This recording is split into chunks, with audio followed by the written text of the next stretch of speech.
just see when the time comes. What did you make of Turki Al Sheikh's FaceTime? He said he wants a trilogy. What did you make of it? Turki хотів трилогію, так, третій бій. Що ти думаєш? It's wanna Turkey. Pardon? That's what Turkey wants. Okay. Oleksandr Usyk has finally revealed why he dismissed Tyson Fury's persistent push for a trilogy fight. According to Usyk, it would simply be a waste of time and resources. Let's be honest, losing once could be chalked up to an off night, but losing twice, months apart, isn't about bad luck or flukes. It's just undeniable reality. And that was it. How do you come back from this, Tyson? I don't know. This is up to the man and whatever he wants to do. If he's got Usyk has proven he has what it takes, while Fury remains in denial, struggling to swallow his pride.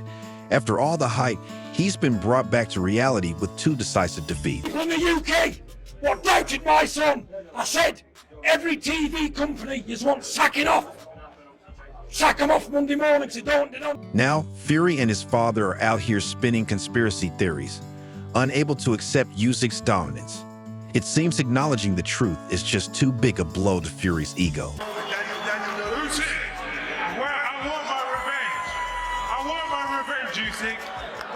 It all happened because Tyson Fury, after years of dominating the heavyweight division like he owned it, started feeling invincible.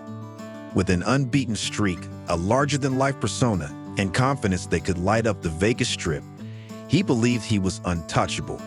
But here's the twist. Confidence doesn't win fights, especially if you step into the ring expecting your reputation to do the punching for you. Meanwhile, Oleksandr Usyk came prepared for battle, armed not just with his fists, but with a meticulously crafted game plan. Fury, on the other hand, gambled on his size and the outdated notion that bigger always wins. So, a lot of people had me at least 2. I just don't know. Listen, it is what it is. I'm not going to cry over spilled milk. It's happened now. I know boxing, been in it all my life. You can't change no decisions. But I just always feel a little bit hard done by. Not a little bit, actually a lot. But I think when you don't get the knockout, this. One of Fury's most questionable decisions, let's call it asterisk chef's kiss asterisk of overconfidence, was bulking up for the fight. He showed up heavier, betting on the idea that sheer mass would overwhelm Usyk. But physics had other plans. All that extra weight left him about as mobile as a parked car, and against Usyk, who moves like a boxing ballerina, it was a recipe for disaster from the start. Now, what do you want to tell Usyk right now? Run, rabbit, run. Run! Usyk's footwork was nothing short of a masterpiece, slipping in and out of range, landing clean shots, and commanding the ring like he owned the deed to it. From the opening bell, he set the pace, forcing Fury into a desperate game of catch-up. And the stamina? Unreal. While Fury was gasping for air by the halfway mark, Usyk looked like he could go another 10 rounds without breaking a sweat. This wasn't just physical domination.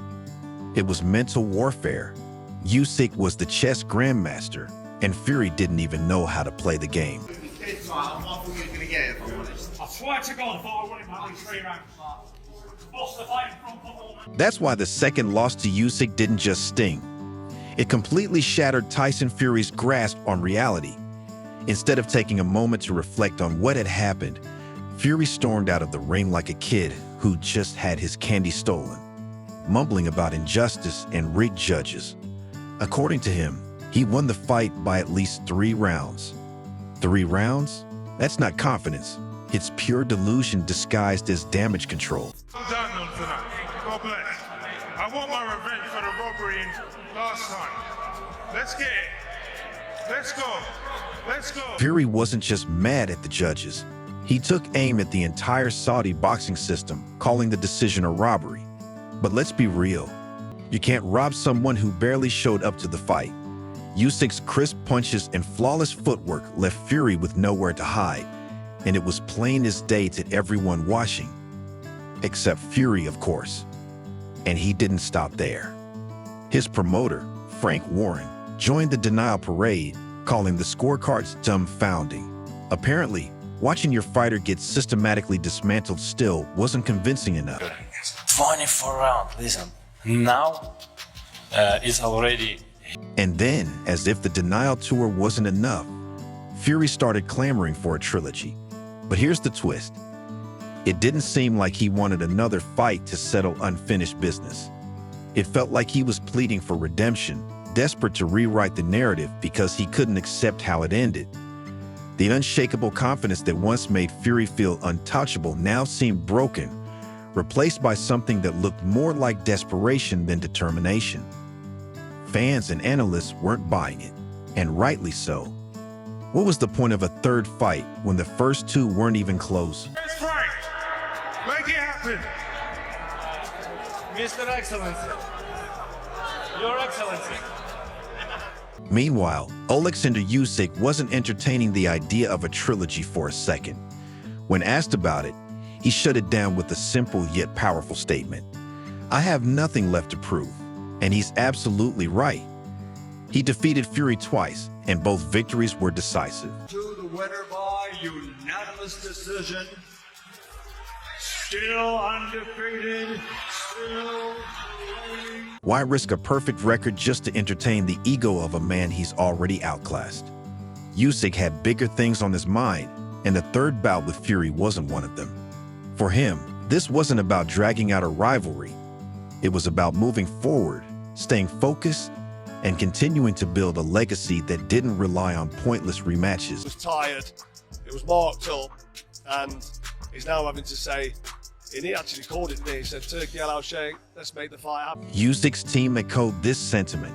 They saw no value in revisiting Fury, especially after the Ukrainian champion had already proven his dominance.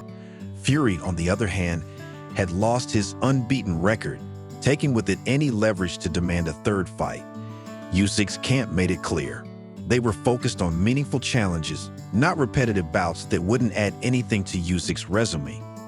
Efficiency was the name of the game, and wasting time on Fury didn't fit into the plan.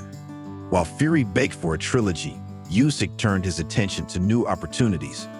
Promoters began speculating about potential fights with other top contenders like Daniel Dubois or Joseph Parker, bouts that would further solidify his status as the undisputed heavyweight king.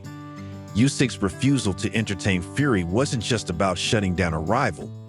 It was about prioritizing progress over repetition. Eddie Hearn, the ever-talkative promoter, didn't waste a second chiming in with his thoughts. Where does he go from here? Who? Tyson There's Fury. only one fight. There's no point in me. It's not the time to start calling the fight out. You don't know what Fury's going to do. Maybe he doesn't want to fight again. The one thing I will say is Fury performed well. You know, it's not like he's a finish fighter. His timing was off. His punch resistance is... Speaking to DAZN, Hearn called Fury's loss a pivotal moment in his career, though his promoter's speak couldn't hide the grim reality. But Hearn wasn't just rubbing salt in the wound. He was already hyping up a potential Fury versus Anthony Joshua clash, because of course he was. According to Hearn, Fury didn't exactly bomb in the rematch, but he wasn't his usual self either. His timing was off, and his punch resistance seemed diminished, which is a polite way of saying Fury got caught out by a better fighter again. Hearn suggested Fury might need to rethink his approach if he wants to stay in the game, but let's be real. Hearn's main priority was setting up his next big payday. On the other hand, Carl Froch didn't waste any time sugarcoating things. Known for his blunt takes, Froch ripped into Fury's performance, saying he lacked the aggression that's typically his trademark. Daniel Dubois jumped in the ring and said, "Let's get this fight on." I think he was told by Bricktop to do that. Jump in there, make a bit of noise. So Daniel Dubois got... When Fury had some success, he didn't believe in it enough to back it up, Froch said, which is basically boxing speak for saying he froze. Froch also pointed out that Fury seemed to be waiting for a miracle punch that never came, as if Usyk was just going to stand there and let it happen. Froch even suggested that retirement might be on the horizon for Fury. He's wealthy, he's accomplished, but once the fire's gone, it's hard to keep going. Translation: if you're only here for the paycheck, maybe it's time to call it a day. Johnny Nelson, another no-nonsense analyst, spent his time praising Usyk while breaking down Fury's many missteps. Closer, the scorecards, but the right man won. I think Tyson Fury was constantly having to react instead of being the one that's activating the shots. And the right moment. Nelson pointed out how Usyk took control right from the opening bell, forcing Fury into a reactive stance. Fury was constantly reacting instead of initiating, Nelson said, which is a polite way of saying Fury looked completely out of his depth. He also noted that Fury's hesitation in the ring was impossible to miss, as if he was second-guessing himself at every turn. Whether it was the pressure of the rematch or the lingering sting of the first loss, Fury just couldn't get out of his own way. That's right, just to be clear. Why don't you shut up? But just to be clear about Listen, video boy. No, but the contract... Just shut up, video. Then there was the public reaction, which, let's just say, wasn't exactly kind. Social media exploded with hashtags like #Usyk Masterclass and #Fury Exposed, with fans quick to label Usyk a surgeon in the ring and the most complete heavyweight of this generation. Fury, on the other hand, got roasted for his post-fight antics, especially his insistence that he actually won the fight. Fury's delusional, one fan tweeted, while another suggested he focus less on excuses and more on making adjustments. The consensus: Usyk is levels above Fury right now, and everyone knows it, except maybe Fury.